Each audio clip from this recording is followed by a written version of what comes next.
Good evening, welcome to another episode of Inside Sports with Rashad Mitchell, episode number 49. With Rashad Mitchell coming to you live on Elevation 52A Sports and Lifestyles, live on Facebook, YouTube, and Twitter. So we'll be back once again for the first episode in the month of May. Great way to start the month as the playoffs heats up and ready to rock and roll, ready to do my thing and make it happen.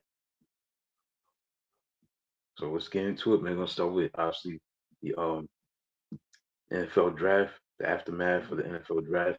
Shador Sanders finally got drafted by the Cleveland Browns, and they should have drafted him, before earlier in the other rounds. But the thing is, the Steelers didn't draft him. I don't know why, but at least he's with Cleveland. He finds a home, and now he just got to prove himself who he really is as a quarterback. Now that he found a place to play for, he just had to earn his stripes. It's not going to be easy. It's not going to be given to him on a silver platter, and rightfully so. He has to earn it. So we're gonna see how good he really is at the quarterback position. Now that he's the quarterback for the Cleveland Browns, you have to know earn his stripes and earn his keep, and take it from there.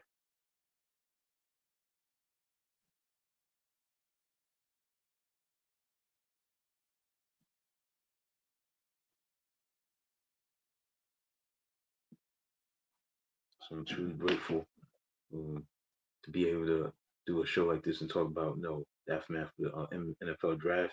Like I said, Shador Sanders did not get picked in the first round. He got picked on Saturday in the fifth round to go to the Cleveland Browns and see what happens with that moving forward. So that's all that needs to be said about that. Um, he has to know earn his stripe, earn his keep, and that's what he has to do. If he want to be the quarterback that he needs to be, he has to play at a high level.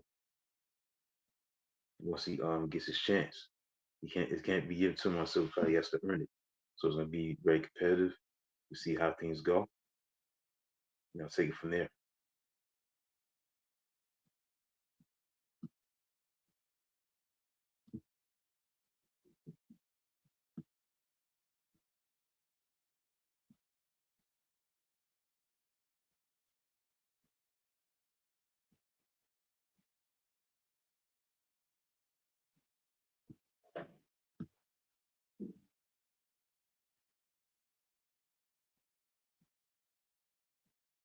You see, from our live on Facebook, trying to get to the Facebook channel.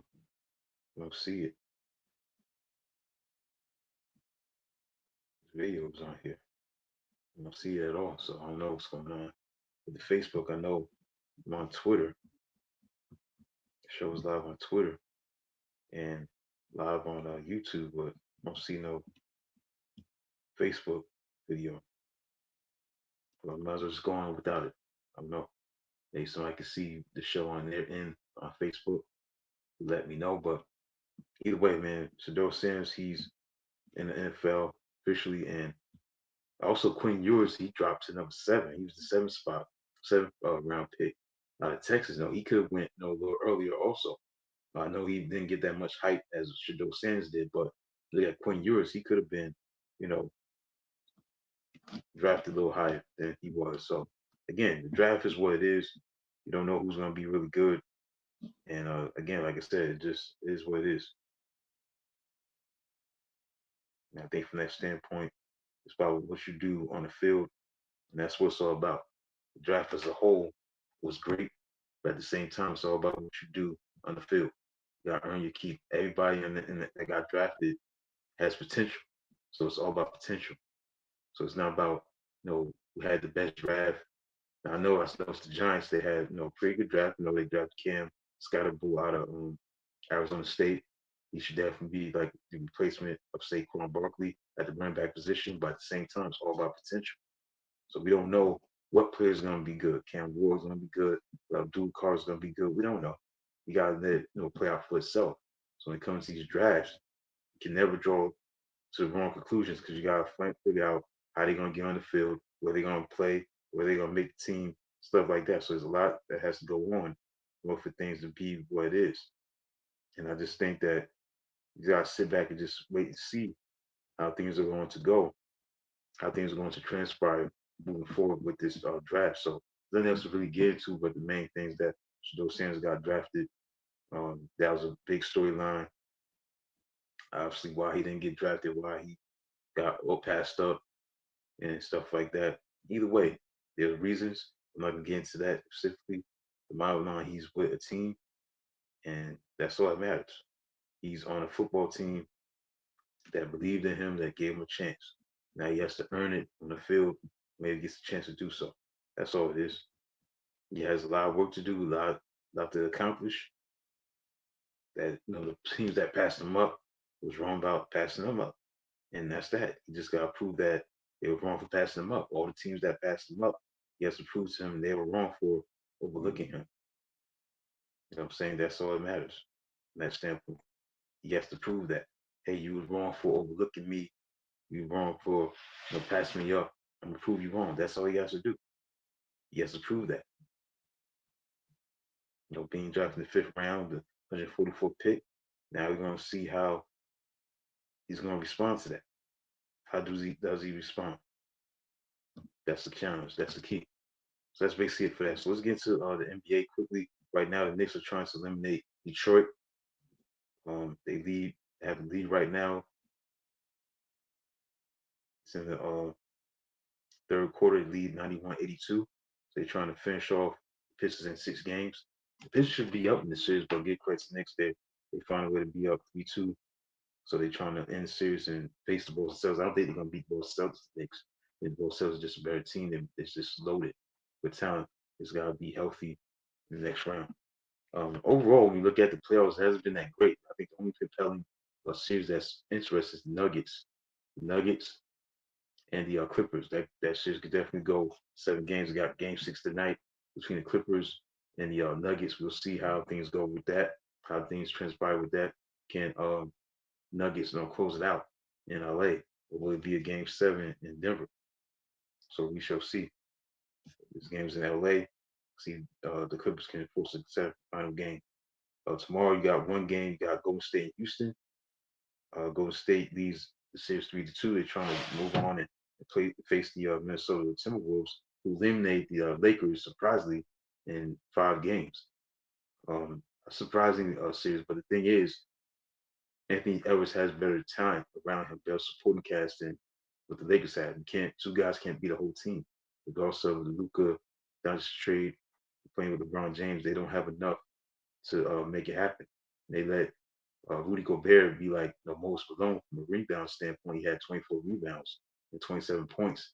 JJ Redick should have did a better job with the staff, with the lineups, to putting certain people out there the way they're supposed to be put out. Um, Whatever it is, he just didn't do a great job of coaching. Um, this team, the Timberwolves are for real, and I think they showed that they for real. They know they're capable of doing the same thing they did last year. Remember, this team went to the conference finals last year, so they're definitely capable of getting back, and they're capable of beating Golden State or Houston, whoever comes out of that next round. So Minnesota, that was very impressive what they did against the Lakers. They're just not that good, despite the trade for Luka Doncic with Anthony Davis. That's where they miss Anthony Davis. When you don't have rim protect, you don't have a guy that can rebound. This is what's going to happen. So I think from that standpoint, God will regret trading Anthony Davis, because again, whoever's winning this trade is going to be the team that's going to win the championships. That's what it's about. I think that's what it's about. How many championships did you win when Luka Doncic came to the Lakers? How many championships did the Lakers win? How many championships did the Dallas Mavericks win when they acquired Anthony Davis in the process? That's what it's about. It's all about that. Until then, this evens out. Nobody has advantage with this trade that was taking place this year. Lakers got bounced out in the first round. Dallas didn't do that much to prove that they made the right decision. So from that standpoint, we're gonna see what happens. But for Minnesota, give them credit, man. They deserve to be in where they at. But this team again was in the conference finals last year, lost to Dallas in games, and see what happens, man. They just got a better roster. When you look at Nash Reed, look at McDaniels, look at Randall, Julius Randall, David Senso, they just loaded. They got better talent. So they won 103 to 96. Again, Rudy Gobert made a difference, man. He was able to do his thing and uncharacteristically, man, scored 27 points and grabbed 24 rebounds. And Randall had 23 points. Um, Edwards didn't play well.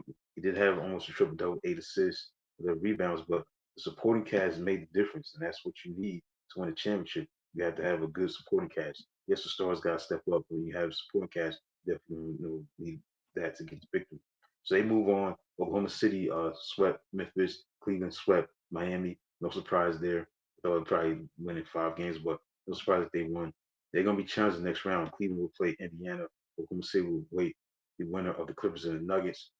Um, Cleveland and Indiana, that series is gonna definitely go 7. Indiana beat Milwaukee this week, and they advanced there in the second round. That's gonna be a terrific series. I think Cleveland's definitely gonna be tested and tried in this series. I don't think they're gonna be undefeated in that series. That should be a great series. Um, that's basically it for as that's concerned. Um, well, these players are concerned. So the second round is about to round up into form. We'll see what happens. So that's the storyline with the NBA. All right, next far as the NBA, as far as other topics I want to talk about. It's going to be a very short show. Major League Baseball recap. Let's get into the standings. Now do my honest day in sports history for May 1st, first of the month, then close it out. Let's look at the standings with the Major League Baseball, who's the top of their divisions. The Yankees are 18 and 13, top of their division. Very mediocre division. Boston 17-16, Toronto's 15-16, Tampa Bay 14-17, Baltimore's 12 and 18. In the Central Division, American League, how about those Detroit Tigers? They're 19 and 12, but they only one game up over Cleveland at 18 and 13. Kansas City 17-15. In the American League West, pretty tight. Seattle has an 18-12 record.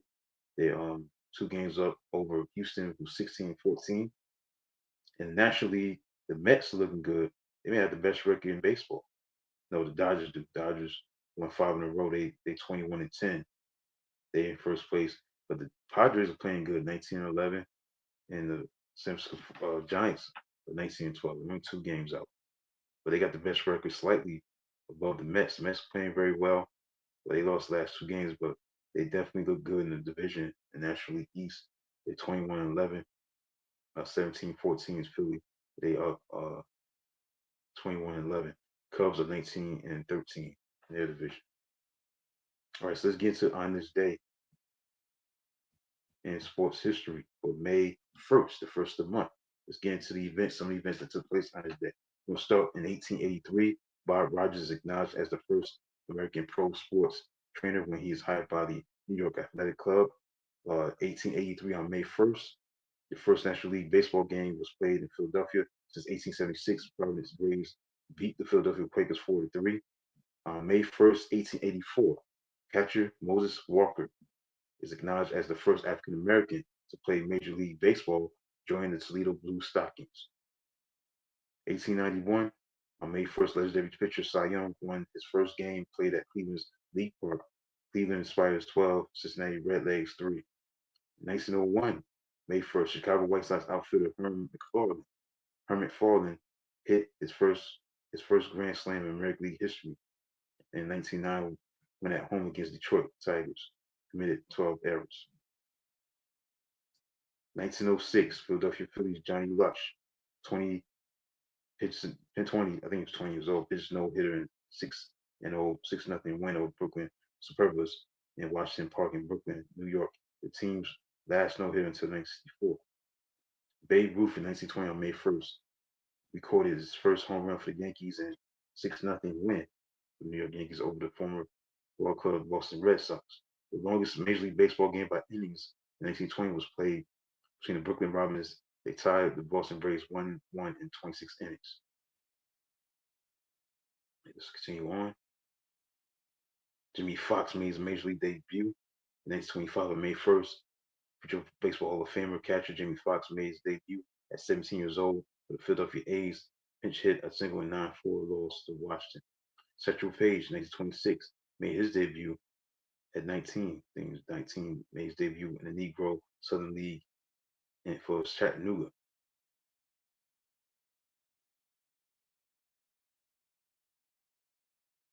1949, on May 1st, Athletics Elmer Vallo is the first, I think it's Valo or Vallo, is the first American League Baseball player to hit two bases loaded triples in a game.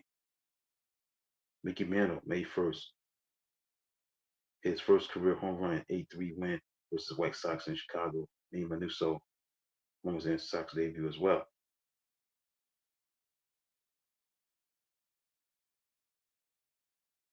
Bob Felder, the pitcher of Cleveland Indians, pitched his 12th one hitter. It was a record, winning 2-0 against Boston at Cleveland Stadium.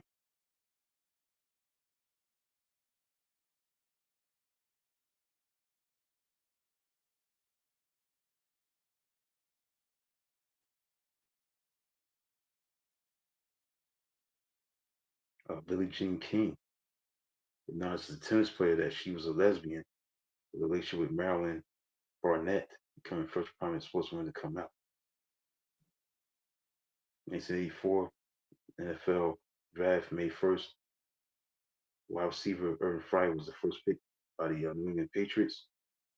In 1988, on May 1st, after scoring 50 points in Game 1 in the NBA Eastern Conference Playoff Series, Michael Jordan had 55 points in Chicago Bulls 106-101 win versus Cleveland Cavaliers in Game 2, first to score 50-plus points in consecutive playoff games.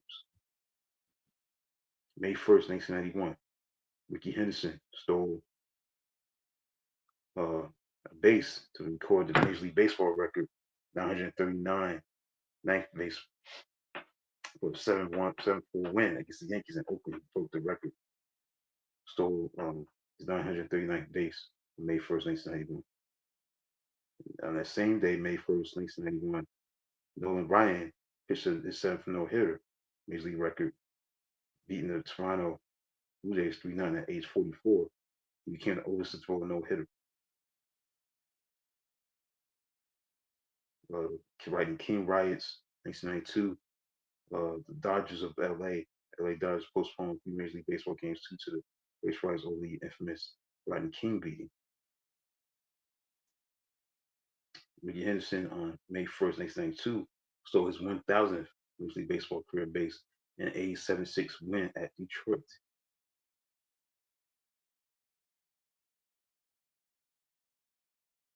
In 1996, on May 1st, Miami Heat was beaten by the Bulls 112-91 to be swept in the round one of the NBA Eastern Division Finals. I think it's the Eastern Conference first round playoffs.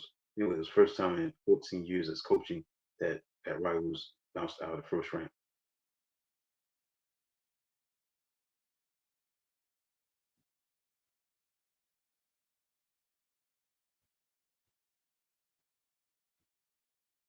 All right, so that's it for today.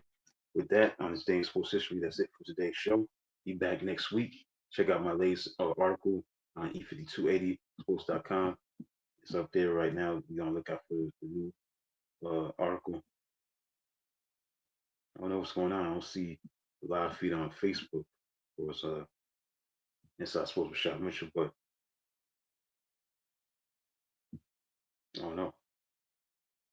Should be on here. Oh, it is. Okay. I see.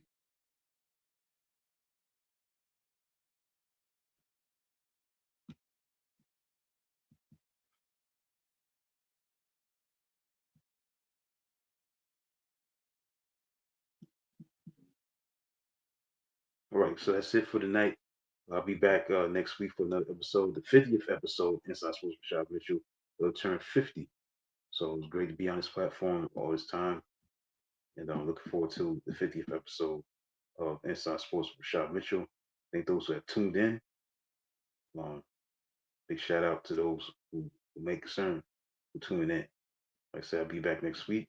Like I said, check out the latest website article that I wrote on E5280sports.com. E5280sports.com. Wrote an article about the draft for the first round draft, as well as NBA recap. So till then, have a good night.